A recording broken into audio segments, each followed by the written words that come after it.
Biblia Dog.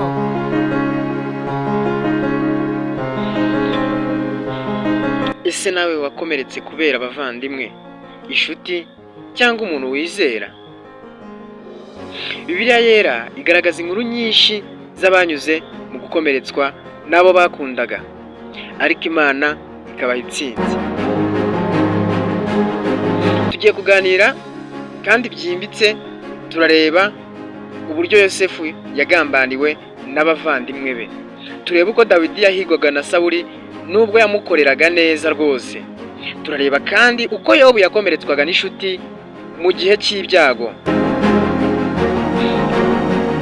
nuko Yesu yagambaniwe na Yuda kandi bari inshuti.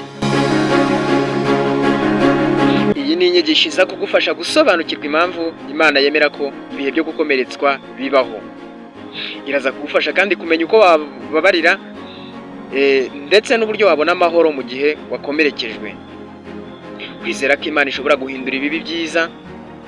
Niba waranyuzwe no kugambanirwa cyangwa kumva utaboneye ubutabera cyangwa guhemukirwa, iyi video ni yawe.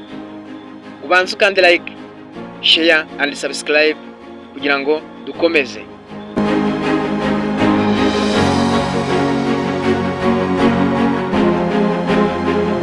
Ubundi Yosefu ntiyagambaniwe n'abanzi be, ahubwo yagambaniwe n'abavandimwe be bavukana mu nda, harimo n'abo bavukana mu nda ya se na nyina. Nk'uko tubisanga mu gitabo cy'Itangiriro ibice 37 umurongo wa 20 muri Bibiliya yera, haranditse ngo baravuga bati maze muze tumwice. Tekereza kumva amarangamutima ye, kumva abo mwakuranye, kumva bakugurisha nk'umucakara kubera ubuzima bwawe, bakabuhindura mu kanya gatoya. Ariko biravuga iti Uwiteka yari kumwe na Yosefu. Nk'uko tubisanga mu gitabo cy'Itangiriro ibice 39 umurongo wa 2. Ubundi nubwo abantu bakugambanira, Imana yo ntikureka. Yosefu amaze kuba umuyobozi nigeze yihorera, yaravuze ati mwebwe mwibwiraga yuko mugiye kungirira nabi, ariko Imana yahinduye ibibi ibihindura ibyiza. Nk'uko tubisanga mu gitabo cy'Itangiriro ibice 50 umurongo wa 20. Imana ishobora gukoresha akarengane kawe ikagahindura umugisha ku bandi. Hari Dawidi kandi Dawidi yakoreraga umwami Sawuli neza, yamucurangiraga imyuka mibi ikagenda, kandi yamutsindiraga intambara yarwanaga buri munsi, ariko Sawuli aramufuhira. Nk'uko tubisanga mu gitabo cya mbere cya Samweli ibice 18 umurongo wa 11, haranditse ngo Sawuli afata icumu arijugunya ngo amucumite ku rukuta. Yamuhigaga nk'inyamaswa. Tekereza gukorerwa nabi n'umuntu wubahaga. Ariko Dawidi nigeze yica Sawuli igihe yabonaga amahirwe yo kumwica. Mu gitabo cya mbere cya Samweli ibice 24 umurongo wa 6 handitse ngo sinzarambura ukuboko kwanjye kuwo Uwiteka yasize amavuta.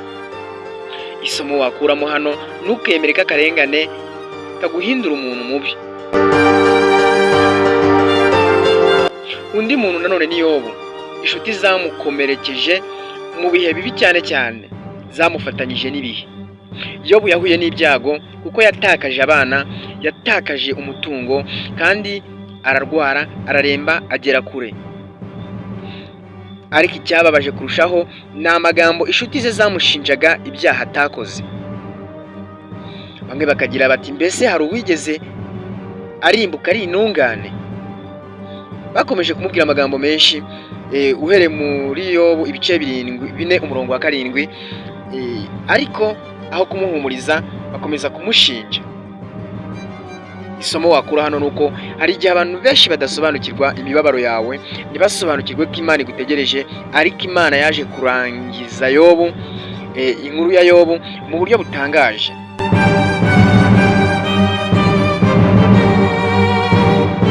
Abakristo benshi cyane ndetse n'abandi bantu batanamwemera, nta muntu n'umwe utazi uburyo Yesu yakomerekejwe n'abo yakunze.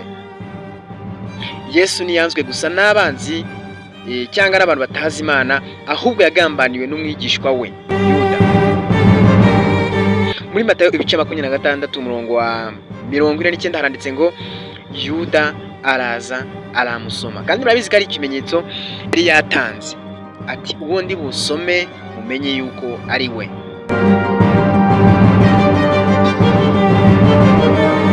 Gusomwa ariko ari ikimenyetso cy'ubugambanyi. Petero nawe aramwihakana. Abantu yakijije nibo bavugaga bati nabambwe. Byo mwese murabizi. Niba Yesu yaranyuzwe no gukomeretswa nabo yakundaga, nawe si wowe wa mbere.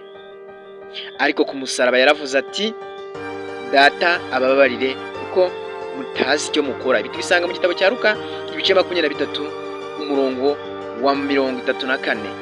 Imbabazi ziruta kwihorera.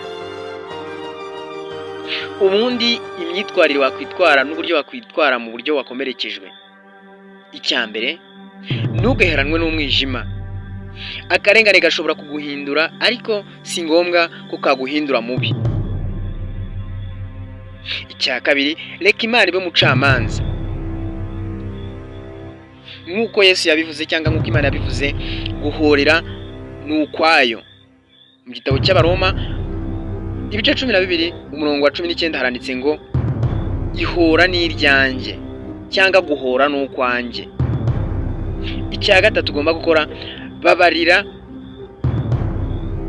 si ukubera ko bikwiriye, si ukubera ko bakwiye imbabazi, ahubwo ni ukubera ko umutima wawe ukeneye amahoro. Kuvuga ngo imbabazi ntago zinezeza bariya gusa, ahubwo nawe ukeneye gutanga imbabazi kugira ngo ugire amahoro. Icya kane, wizere ko Imana ihindura ibibi ibyiza.